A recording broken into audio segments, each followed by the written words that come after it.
Selamat siang pemirsa, Berita Nusantara kembali menyapa Anda pada hari ini. Sejumlah berita aktual akan kami sajikan untuk Anda. Bersama saya, Haifat Nisa, inilah Berita Nusantara selengkapnya.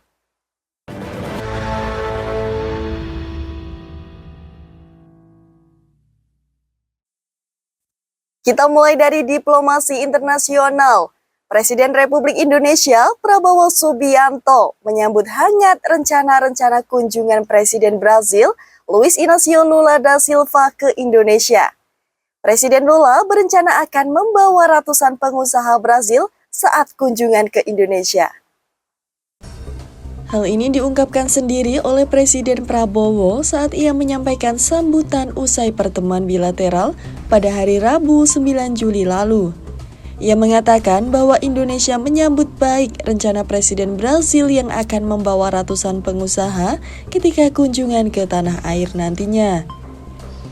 And technological collaboration on missile and submarine systems.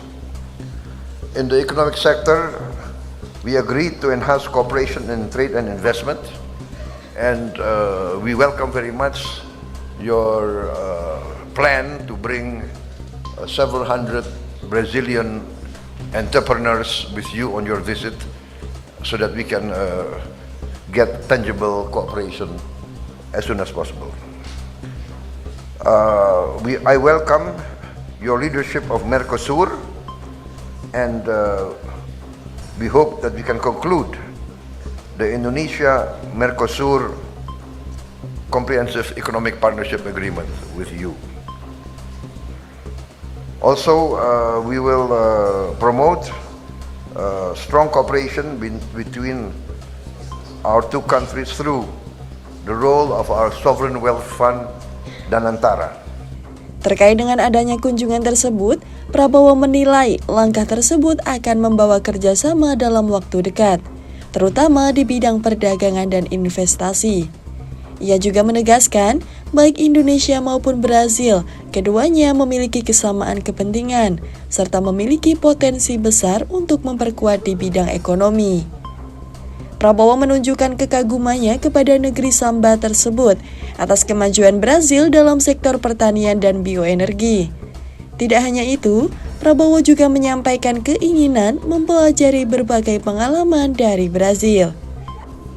Di akhir, Prabowo memberikan apresiasi kepada Presiden Luiz yang menyambut baik atas permintaan Indonesia untuk mengirim tim teknis dalam rangka mempelajari inovasi dan teknologi pertanian yang ada di Brazil.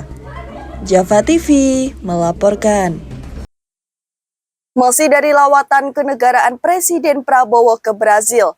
Dalam pertemuannya dengan Presiden Lula, kedua pemimpin menegaskan dukungan terhadap solusi dua negara atas konflik Palestina. Pada kunjungan tersebut, Presiden Prabowo Subianto mengungkapkan sebuah kesepakatan, yakni dukungan gencatan senjata serta solusi dua negara untuk Palestina. Kesepakatan tersebut disampaikan Prabowo seusai melakukan pertemuan dengan Presiden Brazil di Istana Palácio do Planalto, Brasilia, Rabu 9 Juli lalu. Dalam pernyataannya, usai kunjungan bilateral tersebut, Prabowo mengungkapkan sikap hormatnya atas pemerintahan Brazil mengenai permasalahan di Gaza, termasuk dukungannya terhadap solusi dua negara. The need for immediate cessation, ceasefire in Gaza, and also that the only solution will be a two-state solution. And we really value your strong stand for this. On reforms on the international governance, we support your thinking that there must be reforms for the United Nations to increase the voice of other new big Prabowo bersama dengan Presiden Luiz juga membahas mengenai situasi geopolitik dunia, termasuk membicarakan soal konflik Rusia-Ukraina. Prabowo sepakat dengan pemikiran Presiden Brazil tentang perlunya memiliki sikap kompak dari berbagai negara guna menyelesaikan konflik tersebut. Di akhir, Prabowo menegaskan komitmen Indonesia dan Brazil tentang upaya untuk mendorong gencatan senjata dalam konflik Rusia-Ukraina.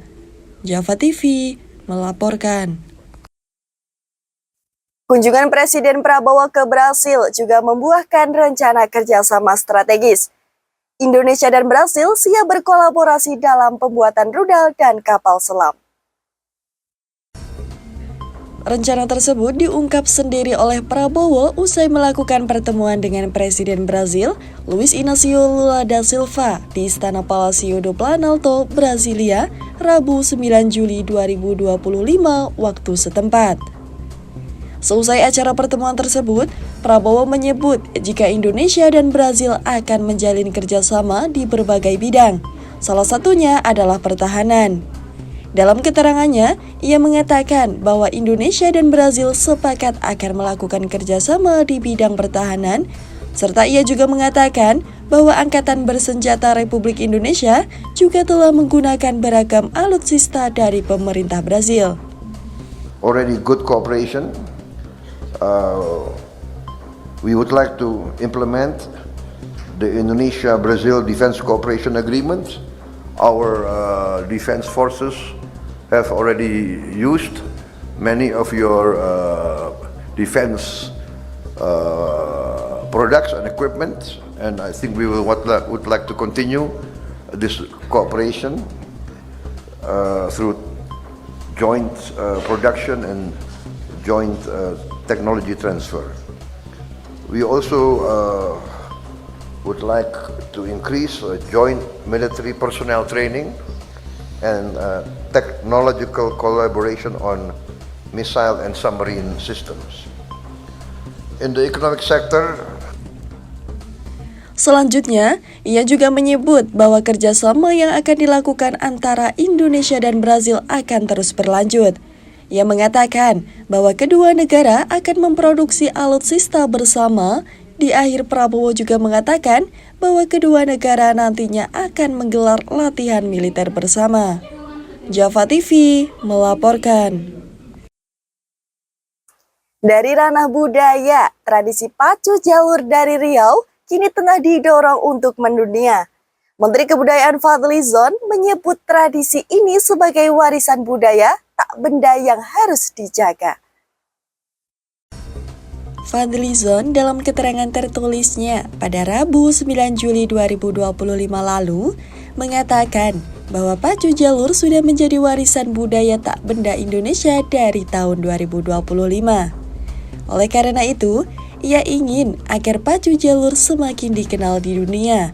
Dengan mempromosikan tradisi tersebut, ia juga mengapresiasi serta menghargai pelaksanaan pacu jalur oleh pemerintah Kabupaten Singingi. Fadli juga menjelaskan bahwa tradisi ini sudah lama terbentuk sehingga mengakar ke masyarakat. Ia menambahkan bahwa tradisi ini sudah berjalan lebih dari 100 tahun lalu dan menjadi bagian dari masyarakat. Seperti yang diketahui, tradisi pacu jalur menyita perhatian publik berkat aksi anak-anak yang bertindak sebagai penari pacu atau anak coki.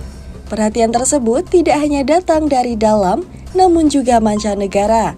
Adanya atensi tersebut menunjukkan bahwa pacu jalur merupakan buah dari kebudayaan yang syarat akan beragam nilai dan historis. Java TV melaporkan. Program ketahanan pangan terus digalakan. Kapolda Jatim Irjen Pol Nanang Afianto memimpin penanaman jagung serentak di lahan perhutanan sosial Kabupaten Nganjuk. Langkah ini merupakan bagian dari Program Nasional Ketahanan Pangan yang dilaksanakan secara serentak di seluruh Indonesia. Kegiatan penanaman jagung serentak kembali digelar pada kuartal 3 tahun 2025 dan dikomandoi langsung oleh Kapolda Jawa Timur Irjen Pol Dr. Nanang Afianto di lahan perhutanan sosial Kabupaten Nganjuk. Berlokasi di hutan selatan Bendungan Semantok, Desa Sambikerep, Kecamatan Rejoso, penanaman dilakukan di atas lahan seluas 5,2 hektar. Kegiatan ini terintegrasi dengan Zoom Meeting Nasional yang dipimpin langsung oleh Kapolri Jenderal Listio Sigit Prabowo dan Menteri Pertanian Andi Amran Sulaiman dari Kabupaten Grobogan, Jawa Tengah. Polri menargetkan produksi jagung nasional mencapai 10 juta ton pada kuartal 3 ini, dan Provinsi Jawa Timur menjadi salah satu fokus utama dengan lahan perhutanan sosial terluas mencapai 49,29 hektar. Kabupaten Bojonegoro, Madiun, Tuban, dan Nganjuk menjadi wilayah fokus utama penanaman. Pada kegiatan ini, Kapolda Jatim juga menerima penyerahan 780 kg benih jagung dari CV Mega Tani Mandiri yang akan didistribusikan ke Polres jajaran untuk ditanam. Penanaman juga melibatkan kelompok tani binaan sebagai bentuk pemberdayaan masyarakat lokal untuk mendukung swasembada pangan nasional. Menyesuaikan kesiapan lahan yang ada dari 49.732 hektar yang ada tersebut berada di wilayah Bojonegoro, kemudian Ngawi, Madiun sendiri dan Nganjuk tentunya.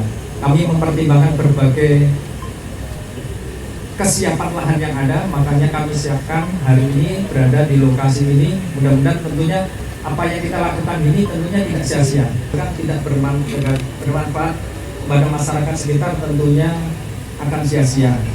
Harapan kami apa yang menjadi kegiatan hari ini banyak mendapat dukungan dari masyarakat, dan kegiatan program yang dicanangkan ini menjadi sumbangsih Polri bagaimana mewujudkan ketahanan pangan Polri yang dijangkakan oleh Bapak Presiden, tentunya idaman kita bersama.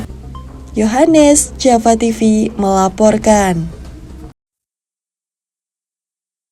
Sebuah kecelakaan lalu lintas terjadi di Purbalingga. Sebuah bus antar provinsi menabrak toko material setelah mengalami remblong. Beruntung tidak ada korban jiwa. Beginilah kondisi sebuah toko bangunan bernama TB Pule Berlian di Tanjakan Bayeman usai dihantam bus antar provinsi pada Kamis pagi, 10 Juli 2025. Diduga bus yang datang dari arah utara mengalami remblong. Sang sopir kemudian membuang kemudi ke arah kanan untuk menghindari kecelakaan lebih parah, hingga akhirnya menabrak bangunan toko material yang berada di sisi kanan jalan. Beruntung dalam kejadian ini tidak ada korban jiwa. Bus dalam keadaan kosong tanpa penumpang, hanya terdapat sopir dan kernet, yang keduanya selamat tanpa luka.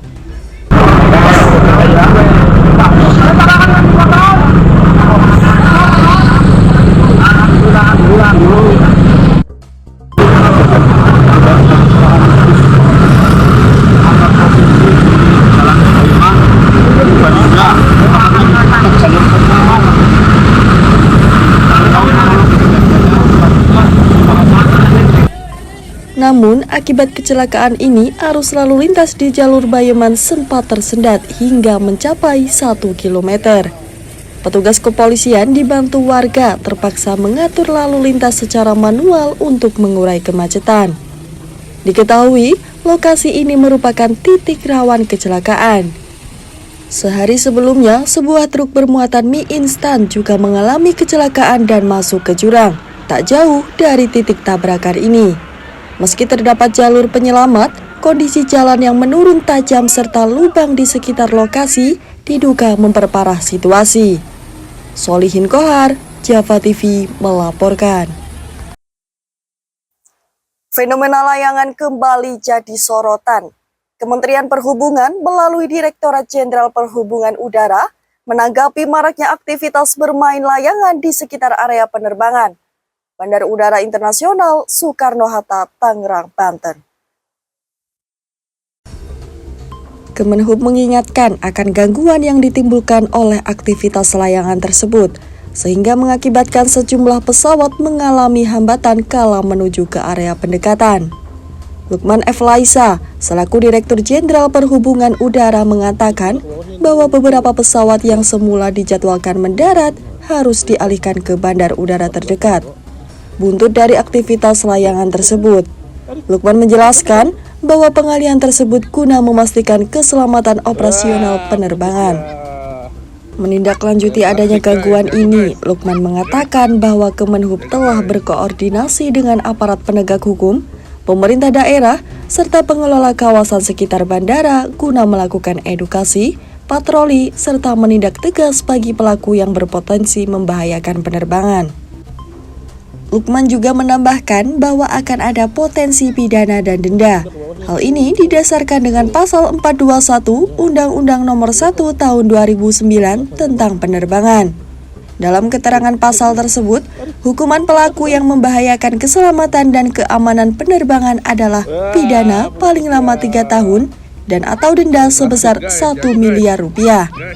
Java TV melaporkan. Dari perkembangan global, pemerintahan Rusia dilaporkan telah melancarkan serangan besar-besaran rudal dan drone yang menargetkan wilayah barat Ukraina. Angkatan Udara Ukraina dalam pernyataannya dilansir dari media AFP serta media lokal menginformasikan serangan skala besar serangan Rusia terbaru. Serangan ini merupakan serangan terbesar sejak tahun 2022 lalu. Serangan Rusia dikabarkan menargetkan wilayah Volyn serta kota Lutsk yang ada di Ukraina bagian barat. Angkatan Udara Ukraina menyebutkan bahwa serangan besar-besaran tersebut dimulai pada Selasa 8 Juli malam waktu setempat dan berlanjut hingga hari Rabu 9 Juli dini hari waktu setempat. Mereka merinci setidaknya total 741 alutsista udara yang terdiri dari 728 drone jenis Shahid dan 13 rudal. Sementara itu, dari pihak Ukraina mengatakan bahwa setidaknya sebanyak 711 drone telah dicegat dan sebanyak 7 rudal dihancurkan oleh pertahanan udara Ukraina.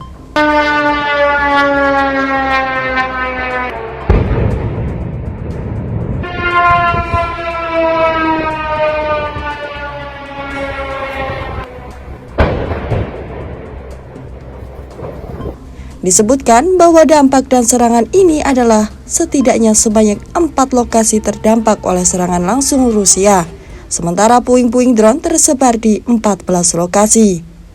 Java TV melaporkan. Roy Suryo kembali jadi sorotan publik. Ia beserta tim pembela ulama dan aktivis atau TPUA mengatakan bahwa mereka telah menyerahkan hasil analisis teknis keaslian ijazah Presiden ke-7 RI Joko Widodo. Roy Suryo membenarkan hal tersebut ketika ia menyerahkan hasil analisis tersebut saat memberikan keterangan kepada para awak media di Gedung Bareskrim Polri, Jakarta Selatan, Rabu 9 Juli lalu. Ia mengaku bahwa pihaknya saat ini hanya bisa berdoa dan berharap agar hal yang ia lakukan tidak sia-sia. Lebih lanjut, Roy menjelaskan pernyataan kubu Jokowi yang ia nilai konyol. Diketahui, pihak Jokowi memberikan pernyataan bahwa pihaknya enggan menunjukkan ijazah aslinya karena sudah ada pernyataan dari pihak UGM. Buntut dari komentar pihak Jokowi, Roy mengomentari bahwa UGM hanya melegalisasi, bukan menyatakan asli. Oleh karena itu, ia menganggap pernyataan pihak Jokowi sangat konyol. Seperti ini, artinya kesimpulan yang pertama, hasil dari error level analysis, ijazahnya Joko Widodo itu sudah ada rekayasa atau sudah ada editing. Sekali lagi, kenapa ini digital forensik? Karena yang juga adalah digital, ya, jadi bukan alawah. Kemudian ada yang namanya face comparison. Foto di ijazah itu kemudian kita uji. Saya lagi-lagi daripada diprotes orang lain, saya pakai foto saya. Foto saya di ijazah tadi, yang pertama tadi, ketika dibandingkan dengan foto saya sekarang, hasilnya adalah match. Pasti sama. Ada persentasenya, nanti setelah detail saya jelaskan di dalam. Tapi foto Joko Widodo yang ada di ijazah, kemudian yang ada sekarang adalah not match. Tidak sama. Foto di ijazah tidak sama dengan aslinya sekarang. Java TV melaporkan. Upaya pencarian KMP Tunu Jaya Pratama yang hilang di Selat Bali kini menemui titik terang. Petugas gabungan mulai mendeteksi lokasi bangkai kapal pada hari ke-8 pencarian. Pada hari ke-8, petugas gabungan mulai menemukan keberadaan bangkai kapal KMP Tunu Jaya Pratama. Keberadaan bangkai tersebut dideteksi oleh KRI Pulau Vanildo yang juga dilibatkan dalam pencarian. Dari 7 titik pencarian awal, pencarian akhirnya mengerucut ke 2 titik, yaitu titik 7 dan titik 4 yang saling berjarak 124 meter. Penemuan ini dikonfirmasi langsung oleh Komandan Gugus 4 Tempur Laut Koarmada II, Laksma TNI Endra Hartono, pada Rabu 9 Juli lalu. Ia mengatakan bahwa kapal berada di kedalaman 49 meter dan berjarak 30 meter dari kabel laut.